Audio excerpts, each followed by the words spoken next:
Welcome to our next class. आदर्श ग्राम भारती विषय में आपका अभिनंदन है।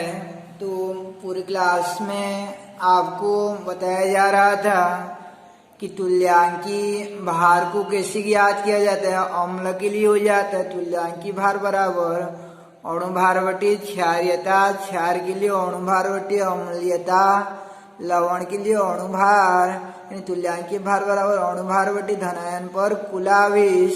और तत्व के लिए होता है तुल्यांकी भार का सूत्र तत्व के लिए परमाणु भार बटे संयोजकता हो जाता है। तो इसी क्रम में आज देखेंगे हम लोग आगे कि ये तुल्यांकी भार निकालने के उपरांत जो है इन्हें नॉर्मलता का डेफिनेशन और नॉर्मलता से संबंधित क्वेश्चन को नॉर्मलता व नॉर्मलता से संबंधित प्रश्न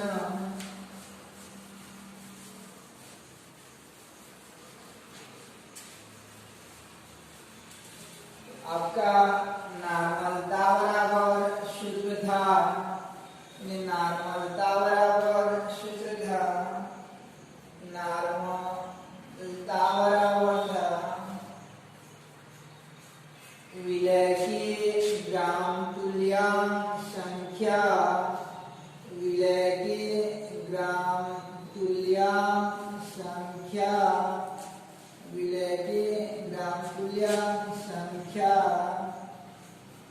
बटे हो जाता है आपका विलियन का लीटर में आयतन, विलियन का लीटर में आयतन। तो ये नॉर्मलता का सूत्र था। रही बात विलय का ग्राम तुल्यांक संख्या कैसे निकाला जाता है। विलय का ग्राम तुल्यांक संख्या बराबर विलय का ग्राम तुल्यांक संख्या, ग्राम तुल्यांक संख्या बराबर होता है आपका दिया गया भार बटे तुल्यांकी भार हो जाता है, दिया गया भार बटे तुल्यांकी भार हो जाता है। दिया गया भार बटे तुल्यांकी भार से कभी एक क्वेश्चन किया जाएगा आपको कि ऐसा प्रश्न है जैसे आपको दिया गया 24.5 ग्राम H2SO4 है तो उसका ग्राम तुल्यांक संख्या कितना होगा। ग्राम तुल्यांक संख्या कितना होगा, दिया गया भार कितना आपका 24.5 ग्राम है, दिया गया भार जो है 24.5 ग्राम रहता है। और नीचे में किससे डिवाइड करना पड़ेगा, नीचे में किससे भाग देना पड़ेगा आपको, उसके तुल्यांकी भार से भाग देना पड़ेगा।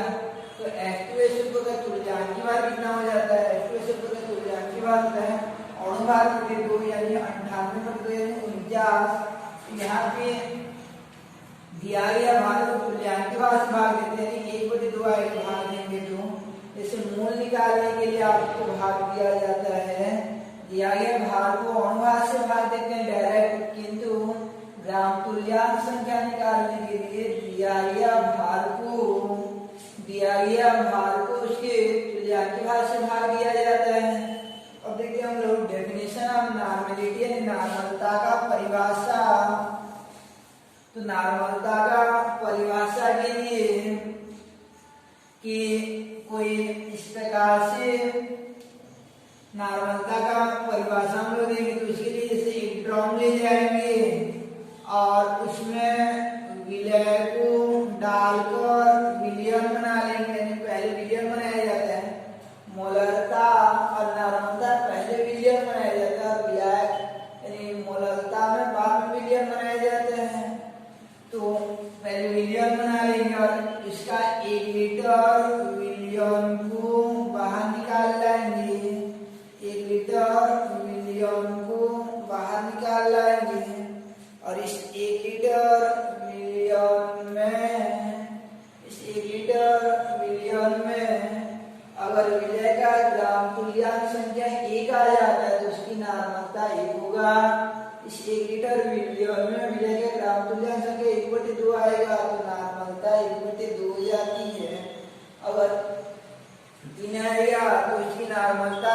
जाती है। इस प्रकार डेफिनेशन क्या हो जाएगा कि प्रति लीटर मिलियन में उपस्थित विलय के ग्राम तुल्यांक संख्या को विलयन की नॉर्मलता कहते हैं। इसे कैपिटल N से प्रदर्शित करते हैं। और नॉर्मलता और विलय का ग्राम तुल्यांक संख्या बटे विलयन का लीटर में आयतन। डेफिनेशन को ऐसा भी दे सकते हैं हम लोग कि विलयन का लीटर में आयतन को 1 ले लिए, विलयन का लीटर में आयतन को 1 ले लिए, तो उस दौरान ये ऊपर वाला विलय का ग्राम तुल्यांक संख्या किसके बराबर हो जाएगा? आपका नॉर्मलता के बराबर हो जाएगा। इस प्रकार नॉर्मलता बराबर हो जाता है आपका, डेफिनेशन हो जाएगा कि प्रति नॉर्मलता का परिभाषा हो जाएगा कि प्रति लीटर विलयन में उपस्थित विलय के मोलों की प्रति लीटर विलयन में उपस्थित विलय के ग्राम तुल्यांक संख्या को विलयन की नॉर्मलता कहते हैं। तो देखे थे हम लोग कि द्रव्यमान प्रतिशत से, तो द्रव्यमान प्रतिशत द्रव्यमान के अनुसार विलय के भागों की वह संख्या जो प्रति सहभाग विलयन में घुली रहती है। द्रव्यमान प्रतिशत कहलाती है आयतन प्रतिशत, आयतन के अनुसार विलय के भागों की वह संख्या जो प्रति सहभाग विलयन में घुली रहती है। आयतन प्रतिशत। तीसरा था मोलरता, प्रति लीटर विलयन में उपस्थित विलय के मोलों की संख्या को मोलरता। और मोललता चौथा था आपका कि प्रति किलोग्राम विलायक में उपस्थित विलय की मोलों की संख्या को मोललता कहते हैं। और नॉर्मलता हो जाता है कि प्रति लीटर विलयन में उपस्थित विलय के ग्राम तुल्यांक संख्या को विलयन की नॉर्मलता कहते हैं।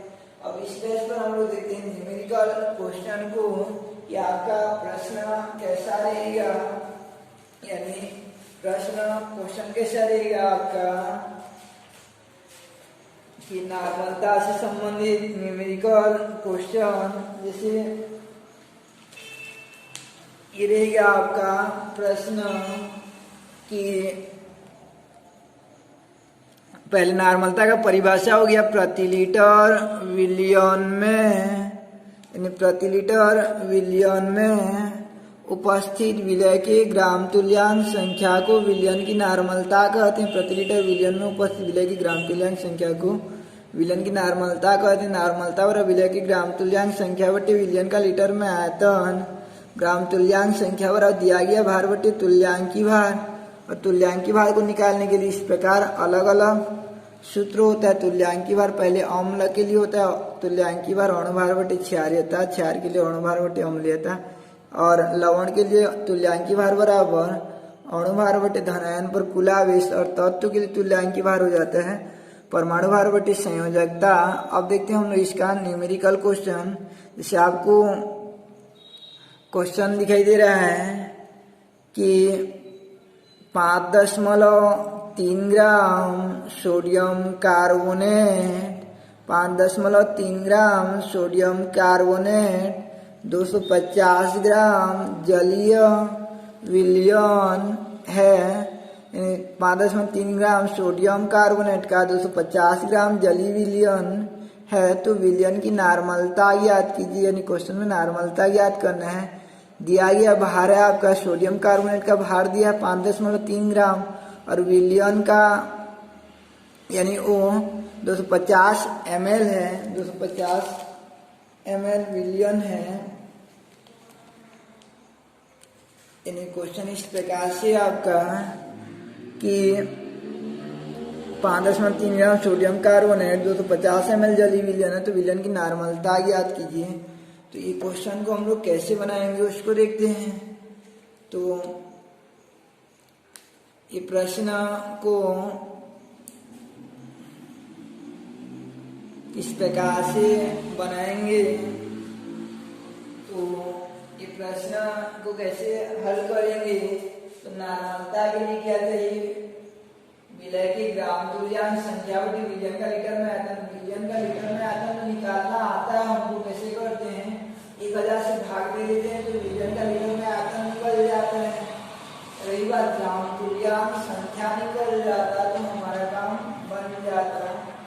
ग्राम तुल्यांक संख्या निकल जाता तो हमारा काम बन जाता। तो देखते हैं ग्राम तुल्यांक संख्या को कैसे निकालेंगे, और विलयन का लीटर में आता है, फिर दोनों को भाग दे देंगे तो आंसर आ जाएगा। तो और जो दिया रहा है उसको पहले लिख देते हैं, और दिया है विलय का ग्रामों में भार,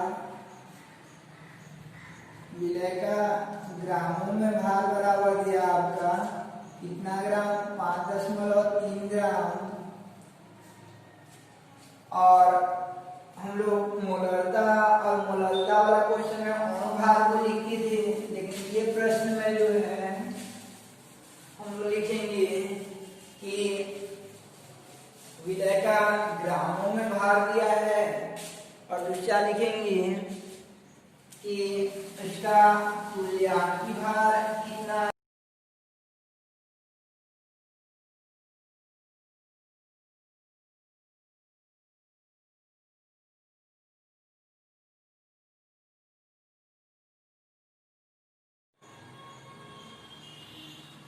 तो ये क्वेश्चन बना रहे थे हम लोग कि विलय का दिया आपका ग्रामों में भार बराबर 5.3 ग्राम,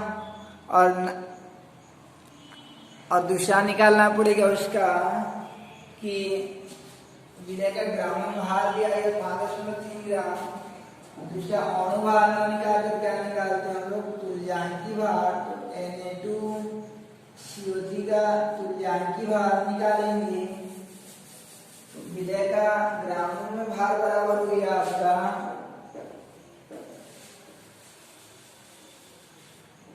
5.3 ग्राम, और तुल्यांकी भार बराबर हो जाएगा Na2CO3 का तुल्यांकी भार कितना हो जाएगा, का तुल्यांकी भार इसका अणुभार निकालेंगे, और अणुभार निकालोगे तो इसका E2 आएगा, सोडियम का 43, कार्बन का 12 और ऑक्सीजन का 16 या 48, ओवरऑल जोड़ोगे तो 6 तो 8 8 16 4 4 8 1 10 106 आएगा। तो कितना से भाग देना पड़ेगा कि इसमें दो सोडियम आयन है, तो दो सोडियम आयन है, Na+ दोनों पर +1 है, तो कुल धन आवेश पर आवेश जो है 2 होगा, तो डिवाइडेड बाय 2 किया जाता है। धनायन पर कुल आवेश कितना है, 2 है, तो 1 तो 6 बटे कितना करेंगे हम लोग, अणुभार को 2 से भाग देंगे, यानी कितना आ जाएगा 53 ग्राम आ जाता है। तो आपको ग्रामों में भार मिल गया 5.3 ग्राम, और उसका तुल्यांकी भार मिल गया, तुल्यांकी भार मिल जाता है 53 ग्राम आ जाता है। अब सूत्र लगाएंगे, क्या सूत्र होता है कि क्योंकि विलय का ग्राम तुल्यांक संख्या बराबर, क्योंकि विलय का ग्राम तुल्यांक संख्या बराबर क्या सूत्र होता है, दिया गया भार बटे तुल्यांकी भार हो जाता है, दिया गया भार बटे तुल्यांकी भार। दिया गया भार कितना है आपका 5.3 ग्राम, और तुल्यांकी भार कितना है 53 ग्राम। तो जब दशमलव ऊपर में रहता है तो नीचे अगर एक ही स्थान पर दशमलव तो नीचे 10 का गुणा करेंगे, 2 स्थान पर दशमलव है तो नीचे 6 का गुणा करेंगे, तो ये कितना हो जाएगा आपका 53 बटे 53 गुणा 10, यानी यहाँ से मिल जाएगा आपको 1/10 मिल जाता है। कितना आ जाएगा 1/10 आ जाता है। तो विलय का ग्राम तुल्यांक संख्या कितना आ जाएगा 1/10। यहाँ पे इसको ठीक दशमलव में नहीं बदलना है, आपको ध्यान रखना, आप लास्ट स्टेप में करेंगे। विलय का ग्राम तुल्यांक संख्या निकल गया, दूसरा विलयन का लीटर में आयतन आ जाता तो हमारा काम बन जाता। और विलयन का लीटर में आयतन, विलयन का लीटर में आयतन बराबर कितना हो जाएगा आपका, विलयन का लीटर में आयतन कितना ml किया 250, तो कितना से भाग देंगे हम लोग? 1000 से, यानी कितना हो जाएगा? 1/4 लीटर हो जाएगा। तो विजय का ग्राम तुल्यांक संख्या 1/10 आया और विलियन का लीटर में आया था 1/4 आया। अब नॉर्मलता सूत्र लगा देते हैं, क्योंकि नॉर्मलता बराबर समथिंग में समथिंग मीन्स विजय की ग्राम तुल्यांक संख्या बटी विलियन का लीटर में आता है, मीन्स हो जाएगा आपका कि 1/10 और आयतन कितना है? 1/4, बटे के नीचे बटे रहता है तो मैन बटे गुणा बदल तो नीचे तो पलट जाता है, 4/10, 4/10 को भाग देंगे तो 0.4 और इसका मात्रक होता है 1 ग्राम तुल्यांक संख्या ऊपर में और लीटर नीचे में है, तो मात्रक हो जाता है ग्राम तुल्यांक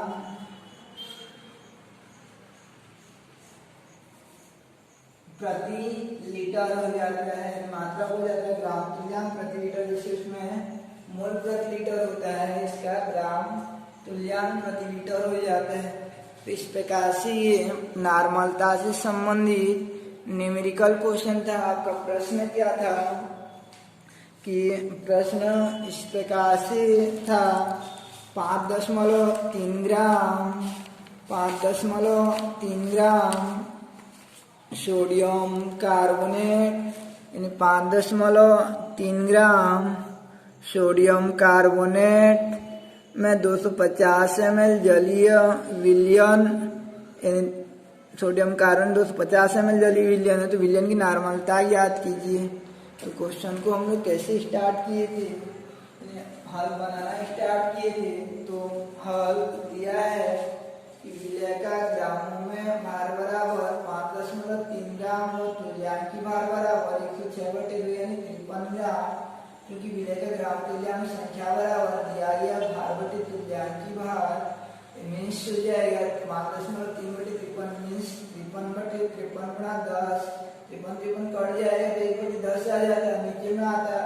फिर उसके बाद नेक्स्ट स्टेप में आप विलयन का लीटर में आयतन बराबर 50/1/4 और फार्मूला अप्लाई करते हैं, नॉर्मलता बराबर विलय की ग्राम तुल्यांक संख्या बटे विलयन का लीटर में आयतन मीन्स हो जाता है आपका 1/10/1/4 मीन्स 1/10 गुणा 4/1 मीन्स हो जाता है 0.4 ग्राम तुल्यांक प्रति लीटर। अतः विलयन की नॉर्मलता 0.4 ग्राम यानी 0.4 ग्राम तुल्यांक प्रति लीटर होता है।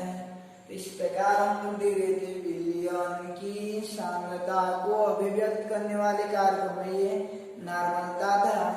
कल देखेंगे इसी कड़ी में आगे जो मोल प्रभाव यानी मोल फ्रैक्शन में क्या रहता है, मोल प्रभाव किसे कहा जाता है। तो ये था आपका